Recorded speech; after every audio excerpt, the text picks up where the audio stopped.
அனைவருக்கும் வணக்கம். இந்த பதிவில் நம்ம எதை பற்றி பார்க்க போகிறோன்னு தெரிஞ்சுக்கிறதுக்கு முன்னாடி மறக்காமல் நம்ம சேனலை சப்ஸ்கிரைப் பண்ணிக்கோங்க. கூடவே பெல் பட்டனையும் கிளிக் பண்ணிவிட்டு ஆளுங்கிற ஆப்ஷனை கொடுத்துட்டிங்கன்னா நான் போடுற வீடியோக்கள் எல்லாமே மிஸ் ஆகாமல் நோட்டிஃபிகேஷனில் வந்துடும்.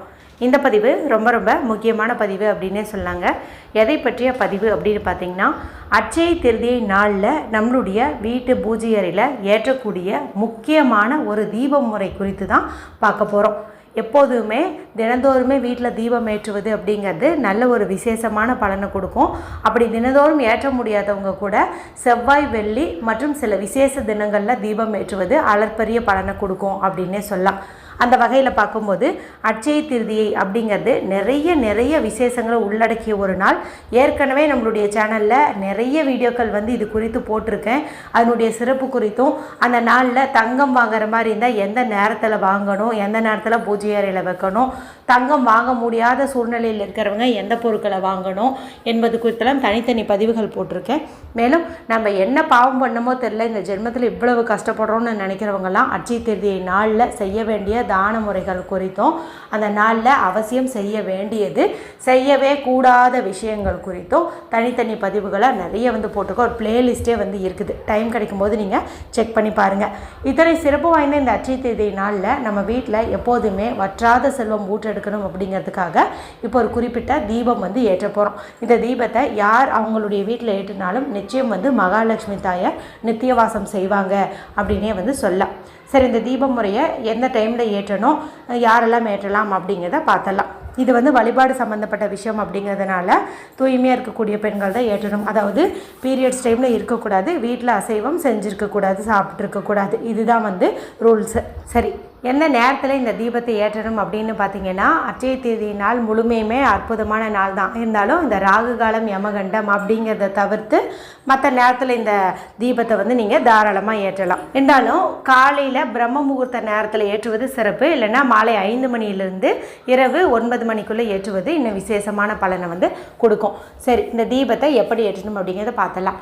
இதுக்கு நமக்கு தேவையானது பூஜை அறையில் பயன்படுத்துகிற மாதிரி ஏதாவது ஒரு தட்டு தேவைப்படுது. அது எடுத்துக்கோ. அதை சுத்தம் பண்ணி மஞ்சள் குங்குமம் இட்டுக்கோங்க. அடுத்து ஒரு முக்கியமான பொருள் நமக்கு தேவைப்படுது. அது என்ன அப்படின்னு பார்த்தீங்கன்னா, மகாலட்சுமி தாயாரின் அம்சம் பொருந்திய மருதாணி இலைகள் தான் நமக்கு தேவைப்படுது. உங்களுக்கே தெரியும், சீதாதேவி மகாலட்சுமி தாயாரின் அம்சம் பொருந்தியவங்க. அவங்களுடைய இந்த சோக கதைகளெல்லாம் கேட்டு ஆறுதல் தெரிவிக்கும் விதமாக இந்த மருதாணி செடிகளானது தலையச்சதுனால உன்னை யார் வழிபாட்டுக்கு பயன்படுத்துகிறாங்களோ, மேலும் கைகளில் பூசிக்கிறாங்களோ, உன்னை சாப்பிட்றாங்களோ, அவங்க எல்லாருக்குமே என்ன கோரிக்கை இருந்தாலும் நிறைவேறும்னு சொல்லி ஒரு ஆசி கொடுத்துருக்காங்க. அதன்படி பார்க்கும்போது மகாலட்சுமி தாயாருக்குரிய இந்த அட்சய திருதி நாளில் இந்த மருதாணி இலைகளை நம்ம பயன்படுத்தி தீபம் ஏற்றுவது அற்புதமான பலனை கொடுக்கும். இப்போ இந்த இலைகள் ஒரு கைப்பிடி அளவுக்கு நீங்கள் எடுத்துக்கோங்க. நல்ல சுத்தமான தண்ணியில் கழுவிட்டு ஒரு காட்டன் கிளாத் வச்சு தொடச்சிக்கோங்க. இல்லைன்னா ஒரு கிளாத் வச்சு நீங்கள் தொடச்சிங்க அப்படின்னா கூட போதும், ஈரம் பண்ண தேவையில்லை. இப்போ அது நீங்கள் அந்த தட்டில் நல்லா பரப்பி விட்டுருங்க. அதன் பிறகு 5 அப்படிங்கிற எண்ணிக்கையில் ஏலக்காய் நீங்கள் எடுத்துக்கோங்க. ஏன்னா இந்த ஏலக்காய்ங்கிறது பெருமாளுக்கு ரொம்ப ரொம்ப உகந்த பொருள்னு சொல்லலாம். மேலும் புதன்கிழமை நாளாக இருக்குது இல்லையா, புதன்கிழமைங்கிறது மகாவிஷ்ணு வழிபாட்டுக்கு உகந்த நாள். அதனால் இதை நீங்கள் எடுத்துக்கோங்க. விதைகள் வெளியில் தெரியாத மாதிரி எடுத்துக்கோங்க. அடுத்ததாக நமக்கு ஒரு சிறு துண்டு பச்சை கற்பூரம் தேவைப்படுது. இப்போ நான் சொல்கிற இந்த பொருட்களெல்லாம் அந்த மருதாணி இலைகள் மேலே நீங்கள் அப்படியே ஒரு குத்து மதிப்பாக போட்டிங்கன்னா போதும். இந்த மாதிரி டெக்கரேஷன் பண்ணோம் அப்படின்ட்டுலாம் அவசியம் கிடையாது. 5 ஏலக்காய் போட்டுக்கோங்க. அது கூட ஒரே ஒரு பச்சை கற்பூரம் போட்டுக்கோங்க.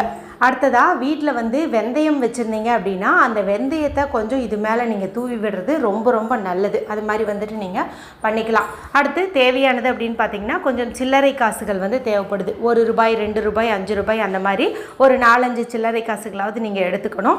முன்னாடியே இதை சுத்தமான தண்ணியில் கழுவிட்டு நல்லா தொடச்சி எடுத்துட்டு அதன் பிறகு இந்த மருதாணி இலைகள் மேலே இந்த காசை நீங்கள் வச்சுருங்க. அடுத்தது ஒரு மண்ணகல் எடுத்துக்கோங்க. அதை தூய்மைப்படுத்திட்டு மஞ்சள் குங்குமம் இட்டுக்கோங்க. இந்த நாளில் நாம் வந்து மஞ்சள் நிறத்தில் திரியை பயன்படுத்துறது அற்புதமான பலனை வந்து கொடுக்கும். இப்போ ரெடிமேடாகவே மஞ்சள் நிற திரி வந்து கிடைக்குது. ஒருவேளை உங்கள் வீட்டில் மஞ்சள் நிறத்தில் திரி இல்லைன்னா நீங்கள் மஞ்சளையும் கொஞ்சம் நெய்யவும் வந்து பேஸ்ட் மாதிரி பண்ணிவிட்டு அதில் வெள்ளை நிற பஞ்சு திரியை தோய்த்து எடுத்திங்கன்னா அது மஞ்சள் நிறமாக வந்து மாறிடும். அதை நீங்கள் பயன்படுத்தி தீபம் ஏற்றலாம். அந்த தீபமானது நெய் தீபமாக இருக்காது, விசேஷமான பலனை கொடுக்கும். சாதாரணமாகவே வீட்டில் நெய் தீபம் ஏற்றணும்னா மகாலட்சுமி தாயாரின் பரிபூர்ண ஆசி வந்து கிடைக்கும்னு சொல்லுவாங்க. அதனால் இந்த அட்சய திருதியினால் நம்ம நெய் தீபம் வந்து ஏற்றணும். இப்போ இந்த தீபத்தை வந்துட்டு நீங்கள் அந்த நம்ம டெக்கரேட் பண்ணி வச்சோம் இல்லையா, அதுக்கு மேலே வந்துட்டு நீங்கள் வச்சுருங்க. இது சுற்றிலையும் உங்களுக்கு மல்லிகை பூக்கள் கிடச்சிச்சின்னா எவ்வளோ யூஸ் பண்ண முடியுமோ அவ்வளோ வந்துட்டு நீங்கள் அந்த விளக்கு சுற்றிலையும் போடுறது ரொம்ப ரொம்ப நல்லது. அடுத்தது இந்த விளக்கையுமே நீங்கள் அப்படியே வெறுமனே வந்துட்டு போடாமல் இதில் ஒரு சின்ன டைமண்ட் கற்கண்டு இருந்துச்சு அப்படின்னா அதை வந்து இந்த நெய்யில் போடுவது ரொம்ப ரொம்ப விசேஷமான பலனை கொடுக்கும். அதன் பிறகு இந்த தீப ஒளியை பார்த்த மாதிரியே நீங்கள் மகாலட்சுமி தாயாரனுடைய மந்திரங்கள் தெரிஞ்சதுன்னா சொல்லலாம், 108 போற்றிகள் தெரிஞ்சதுன்னா சொல்லலாம், லலிதா சகஸ்ரநாமம், கனகதாரா ஸ்தோத்திரம் இதெல்லாம் வந்துட்டு நீங்கள் தாராளமாக சொல்லலாம். இல்லைன்னா ஓம் ஸ்ரீம் ஸ்ரீயை நமக, ஓம் ஸ்ரீம் ஸ்ரீயை நமக, ஓம் ஸ்ரீம் ஸ்ரீயை நமக இதை வந்துட்டு நீங்கள் சொல்லலாம். இல்லைனா ஸ்ரீம் ஸ்ரீம் அப்படின்னு வந்துட்டு சொல்லலாம். இப்போ தீபச்சூடரை பார்த்த மாதிரியே மனதார வந்து வேண்டிக்கோங்க. எங்கள் வீட்டில் நீங்கள் நிலையாக வந்து குடியிருக்கணும், வீட்டில் அல்ல குறையாமல் பணம் வந்து பெருகிட்டே இருக்கணும், வற்றாத செல்வம் ஊற்றெடுக்கணும், அளவில்லாமல் செல்வம் வந்து சேரணும், வீட்டில் எப்போதுமே சுபகாரியங்கள் நடக்கணும் அப்படின்னு சொல்லிட்டு நீங்கள் நல்லா வந்துட்டு வேண்டிக்கோங்க. கூடவே நிம்மதி, மகிழ்ச்சி, சந்தோஷம் எல்லாம் பெருகணும், நோயற்ற வாழ்வு கொடுங்க அப்படின்னு வேண்டிக்கோங்க.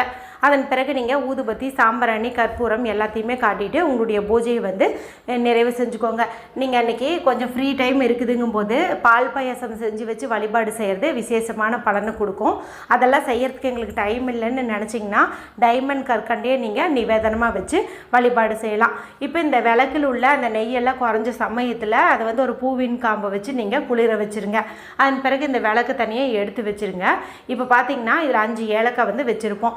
இதை வந்துட்டு நீங்கள் உங்களுடைய பணம் வைக்கக்கூடிய பெட்டியில் 2, நகை வைக்கக்கூடிய பெட்டியில் 2, மேலும் உங்கள் கணவர் பர்ஸில் 1 இந்த மாதிரி வச்சுக்கலாம். இல்லைனா ஒவ்வொன்றுலேயும் ஒவ்வொன்று அப்படின்னு கூட நீங்கள் வந்துட்டு வச்சுக்கலாம். அடுத்தது இந்த பச்சை கருப்பூரத்தையும் நீங்கள் இதே போல் உங்களுடைய பீரோவில் வைக்கிறது ரொம்ப ரொம்ப நல்லது.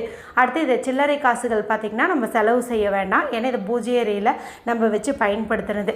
இது எங்கே இருக்குதோ அங்கே லக்ஷ்மி கடாச்சம் வந்து பெருகும். அதனால் இதை நீங்கள் பீரோவில் எடுக்காத மாதிரி ஒரு இடத்துல நீங்கள் செப்பரேட் பண்ணி வச்சுருங்க. அடுத்து இந்த மருதாணி இலைகள் இருக்குது இல்லையா, இந்த மருதாணி இலைகளை மட்டும் நீங்கள் எடுத்து தனியாக அரைச்சி ஓரளவுக்கு நிறையா இருந்துச்சுன்னா அன்றைய தினத்திலேயே உங்களுடைய கைகளில் பூசிக்கிறது சிறப்பு. ஒருவேளை அந்த அளவுக்கு எங்களுக்கு மருதாணி இலை கிடைக்கல அப்படின்னு நினச்சிங்கன்னா அதை கொஞ்சம் மட்டும் நீங்கள் அரைச்சி உங்களுடைய வலது கையிலையோ இடது கையிலையோ சுண்டு விரல் இருக்குது இல்லையா, லிட்டில் ஃபிங்கர், அதுக்கு மட்டுமாவது வச்சுக்கிறது அற்புதமான பணவரவை வந்து ஏற்படுத்தி தரும். இப்போ நீங்கள் உள்ளே வந்து வெந்தயம் போட்டிருக்கீங்க அப்படிங்கும்போது அந்த வெந்தயத்தையும் நீங்கள் வந்து உங்களுடைய பர்ஸில் வந்து வைக்கலாம். இல்லைனா ஆல்ரெடி வெந்தயம் போட்டு வச்சுருக்கக்கூடிய டப்பாவிலேயே வந்துட்டு நீங்கள் அதையும் மிக்ஸ் பண்ணியும் விட்டுறலாம். இந்த தீபத்தை ஒவ்வொரு வாரம் வெள்ளிக்கிழமையும் நம்ம ஏற்றும் போதே வீட்டில் வந்து பணவரவு அதிகரிக்கும்னு சொல்லுவாங்க. அதுவும் இதுவெல்லாம் பார்த்திங்கன்னா வருஷத்துக்கு ஒரு முறை மட்டுமே வரக்கூடிய நாள் அப்படின்னு வந்து சொல்லலாம். அதுவும் புதன்கிழமை நாளில் வந்திருக்கக்கூடிய இந்த அட்சய திருதி ரொம்ப ரொம்ப விசேஷமானது. மேலும் ரோகிணி நட்சத்திரத்தோடு வந்து வந்திருக்குது. அதனால் யாருடைய வீட்டிலெல்லாம் நல்ல ஒரு செல்வ செழிப்பு உண்டாகணும்னு நினைக்கிறீங்களோ அவங்கெல்லாம் மறக்காமல் இந்த தீபத்தை ஏற்றி பலனடையுங்க. வீடியோ பிடிச்சிருந்தால் மற்றவங்களோட ஷேர் பண்ணுங்கள், லைக் பண்ணுங்கள். மற்றும் ஒரு பயனுள்ள பதிவில் உங்களை சந்திக்கிறேன். நன்றி, வணக்கம்.